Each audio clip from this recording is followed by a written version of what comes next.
नमस्कार दोस्तों, जय श्री राम। आज हम विभाज्यता के नियम के बारे में चर्चा करेंगे। विभाज्यता होता क्या है?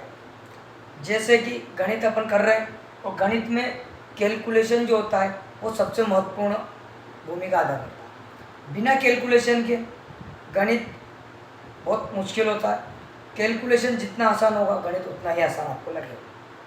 तो गणित आसान लगने के लिए, कैलकुलेशन के लिए हमें बहुत आवश्यकता पड़ती है विभाज्यता के नियम की। विभाज्यता के नियम हमें हर चीज़ में सहायता देते हैं। उत्तरों को बिल्कुल ऑप्शन के माध्यम से आप डायरेक्ट कर सकते हैं। विभाज्यता के नियम आपको पढ़ना बहुत ज़रूरी है। हम दो की विभाज्यता के नियम के बारे में बात करेंगे। दो से विभाज्यता का नियम होता है क्या? जो संख्या, किसी भी प्रकार की संख्या हो, यदि उसका अंतिम जो अंक है, अंतिम अंक या तो 2 से विभाज्य होना चाहिए या फिर 0 होना चाहिए। 2 की विभाज्यता का नियम है अंतिम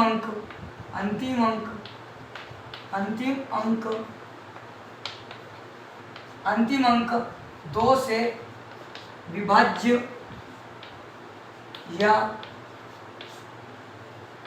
0 होना चाहिए। अंतिम अंक जो होता है, जैसे कि मैंने लिखा है 302, अंतिम अंक 0 है, मतलब ये संख्या 2 से विभाज्य। मैंने लिखा एक संख्या उदाहरण के लिए 342, अंतिम अंक 4 है जो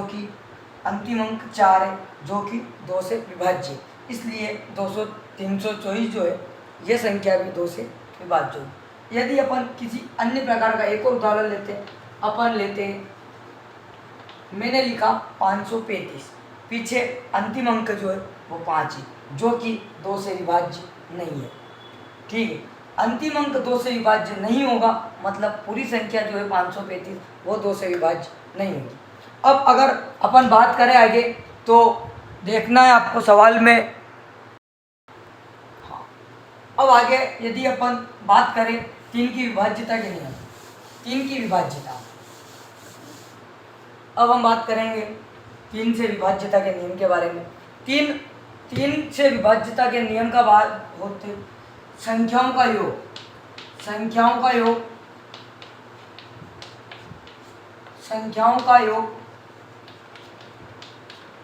3, 6, 9 होना चाहिए।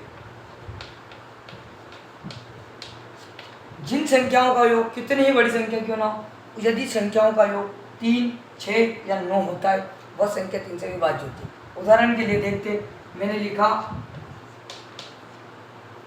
3645, संख्याओं का योग करना है आपको। 3 और 6 9, 9 और 4 13, 13 और 5 18, 18 आया। अपना नियम है 3, 6, 9 आना चाहिए। इन दोनों संख्याओं को भी आपस में जोड़ो आप, 8 और 1 9। अंतिम योग संख्या कितनी ही बड़ी क्यों ना हो, यदि अंतिम योग संख्या का योग अगर 9 है, 6 है या 3 है, तो वह संख्या 3 से विभाज्य होती है। 3 की विभाज्यता का नियम बिल्कुल सरल होता है। संख्याओं का योग 3, 6, 9, यदि कितनी, जैसे कि अगली एक उदाहरण के लिए अपन संख्या लेते हैं 7, 2, 9 और 6। मैंने संख्या लिखी, संख्याओं का योग जोड़ो, 4 और 3 कितना होता है? 7 होता है। 7 और 2 कितना होता है? 9। 9 और 6 कितना होता है? 15। 15 भी आपस में जोड़ना है, 5 और 1 6 होता है। यदि 6 आया, ये संख्या, अपना नियम था कि यदि संख्याओं का योग 3, 6 या 9 होगा तो वह संख्या 3 से विभाज्य होती है। देखिए दोस्तों, आपको 3 का विभाज्यता का नियम कैसा लगा? अगर आपको 3 का विभाज्यता का नियम पसंद आया हो तो एक बार आप चैनल को लाइक और सब्सक्राइब अवश्य कीजिए। अब मैं आपको 3 से आगे चलते हैं। अब विभाज्यता का नियम बताता हूँ 4 का। हम इन सवालों पर बाद में प्रैक्टिस भी करेंगे, अभी आपको मोटे रूप में मैं डायरेक्ट उदाहरण बताता हूँ।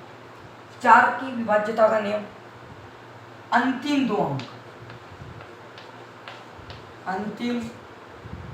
2 अंक 4 से विभाज्य होना चाहिए। विभाज्य होना अंतिम दो अंक कितनी ही बड़ी संख्या क्यों ना हो, यदि अंतिम दो अंक जो है वो 4 से यदि विभाज्य है तो पूरी संख्या जो होगी वो भी 4 से विभाज्य होगी। जैसे कि देखना आप, मैंने लिखा है, चलो अंतिम दो अंक देखना है आपको। अंतिम दो अंक में 4 का भाग देके देखना है। 4 दूनी 1 बचा, केरी 16 4। अंतिम यदि अंक में 4 का भाग चला जाए, अंतिम दो अंक में 4 का भाग चला जाए तो वह संख्या 4 से विभाज्य होगी। अब अपन बात करेंगे 5 की विभाज्यता। वैसे तो सभी को पता है कि 5 की विभाज्यता का जो नियम होता है वो काफ़ी सरल है। 5 की विभाज्यता का नियम, अंतिम अंक 5 या 0 होना चाहिए। अंतिम अंक 5 और 0 होना चाहिए। अंतिम अंक 5 या 0 होना चाहिए, वो 5 की विभाज्यता का नियम है। अब 5 से अपन आगे बढ़ते, अब बात करते हैं अपन 6 की। 6 की विभाज्यता का नियम वैसे होता नहीं है, परंतु 6 की विभाज्यता 6 बना का ही 6 बना है 2 गुणित 3। आपको कुछ संख्या ऐसी है जिसकी विभाज्यता का नियम डायरेक्ट नहीं होता है, जैसे कि 6 जो है वो 2 संख्याओं से मिलकर आना, और 2 संख्या ऐसी होनी चाहिए जिनका अंतर 1 होना चाहिए, जिनका अंतर 1 होना चाहिए। जैसे कि मैं आपको एक और बताता हूँ, 12 की विभाज्यता का नियम होता नहीं है, वो बनाया गया है, और वो बना गया 3 गुणित 4। 3 और 4 से मिलकर 12 बना है, इन दोनों का अंतर आपको 1 मिलेगा। अगला सवाल है, जैसे कि 72 की विभाज्यता का नियम, 72 बना काई से, 72 बना है 9 और 8। जिस संख्या में 9 का नियम भी फॉलो होगा, 8 की विभाज्यता का नियम भी फॉलो होगा, वो संख्या 72 से डायरेक्ट डिवाइड रहेगी। तो अब अपन बात कर रहे हैं 6 की, तो 6 बना है 3 गुणित 2। 6 काई से बना है 3 गुणित 2। जिस संख्या में 2 का भाग जा रहा हो, जो संख्या 2 से विभाज्य तथा 3 से विभाज्य, अभी अपने 2 और 3 का नियम पढ़ा, जो संख्या दोनों से विभाज्य वो संख्या 6 से भी विभाज्य रहेगी। उदाहरण के लिए मैंने आपको एक संख्या लिखी 60, 0 है मतलब ये संख्या 2 से विभाज्य। 3 की विभाज्यता का नियम लगाओ, सॉरी गाइस,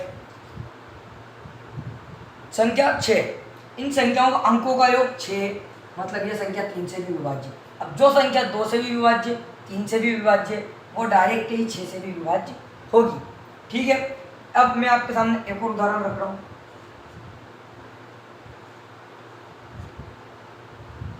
ये संख्या मैंने लिखा 252। 252 देखो, अंतिम अंक 2 है, मतलब ये संख्या 2 से विभाज्य, क्योंकि 2 से विभाज्य होता है। अब 3 की विभाज्यता का नियम लगाना। 3 की विभाज्यता का नियम बताता है संख्याओं का योग 6, 3 या 9 होना चाहिए। 2 और 5 7 होता है, 7 और 2 9 होता है। ठीक है, 9 एक ऐसी संख्या जो 3 से विभाज्य, मतलब ये संख्या 2 से भी विभाज्य, 3 से भी विभाज्य, मतलब ये पूरी संख्या 6 से भी विभाज्य होगी। देखिए दोस्तों, अब अपन आगे चलते हैं, विभाज्यता का नियम थोड़ा सा और आगे बढ़ाते हैं। 7 का नियम बताने से पहले मैं आपको 8 और 9 का नियम बताना चाहता हूँ, क्योंकि 7 का नियम भी सरल तो है पर आपके लिए थोड़ा सा सीखने योग्य। तो अपन पहले 8 का और 9 के नियम की बात करते हैं। 8 का नियम, अंतिम 3 अंक, जैसे कि 2 के नियम में अंतिम 1 अंक देखा था, अंतिम 1 अंक 2 से विभाज्य होना चाहिए।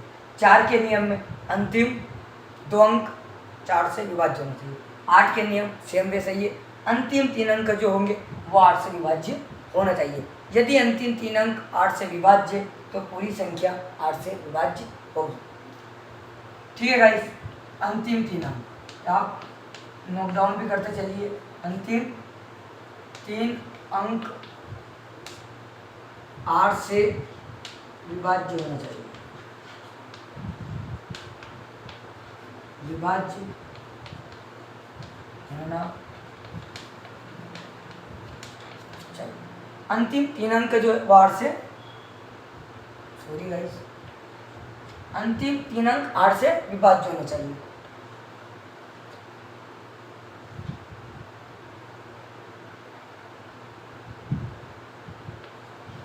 मैंने ये लिखा है आपको देखना है ये 8 से विभाज्य है के लिए। अंतिम 3 अंक देखो 40 में डायरेक्ट भाग जा रहा है 8 का, और यदि आपको डिवाइड नहीं करना तो आप भाग दे के देख सकते हो आसानी से, ठीक है। अंतिम ये 8 पंजे 40 होता है और 8 एकम 8 होता है, ठीक है। तो 51 आया, ये संख्या 8 से विभाज्य है, अंतिम 3 अंक 8 से विभाज्य, मतलब ये पूरी संख्या भी 8 से विभाज्य होगी।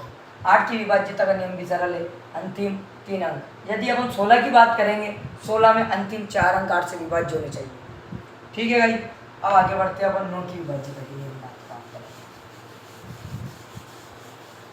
जब अपन इन सवालों के बारे में प्रैक्टिस करेंगे तब आपको और ज़्यादा सवाल समझ में आएंगे। 9 से विभाज्यता, ठीक है। अब 9 की बात करेंगे। 9 एक ऐसी संख्या है जो एक जादुई संख्या बोल सकते हैं 9 को। 9 को एक जादुई संख्या, यदि किसी भी सम को आप कर रहे हो उसमें से 9 हटा जाओ, वो आपको बाद में आगे चलकर मैं बहुत डिटेल में बताऊंगा। तो 9 जादुई संख्या कैसे, इसको यदि आपको देखना है तो मैं आपको आगे चलकर 9 की विभाज्यता के नियम में पूरा डिटेल से और आगे बताऊंगा 9 को जादुई संख्या क्यों कहा मैंने। इस बात का जो उत्तर है आपको वो आगे की क्लासों में दिया जाएगा। 9 संख्याओं का योग 9 होना चाहिए। संख्याओं का योग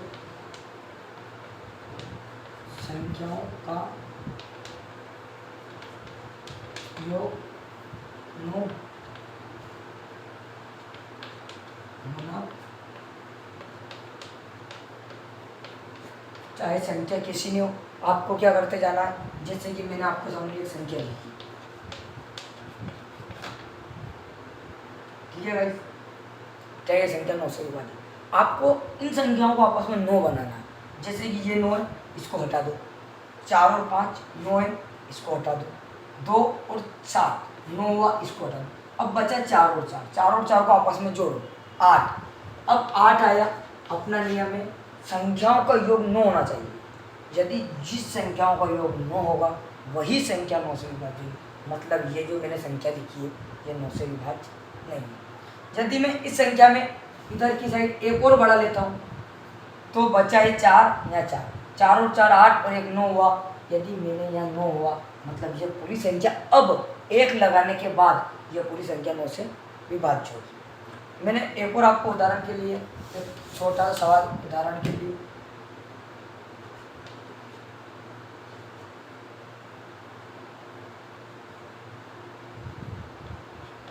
ये संख्या गाइस आप दो, मैं आपको केवल 10 सेकंड दे रहा हूँ, आपको बताना है संख्या 9 से विभाज्य है नहीं, केवल 2 मिनट।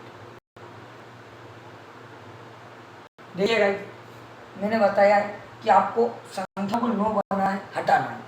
ये 9 बनी, हटाई, 4 और 5 9 हुआ, हटाए।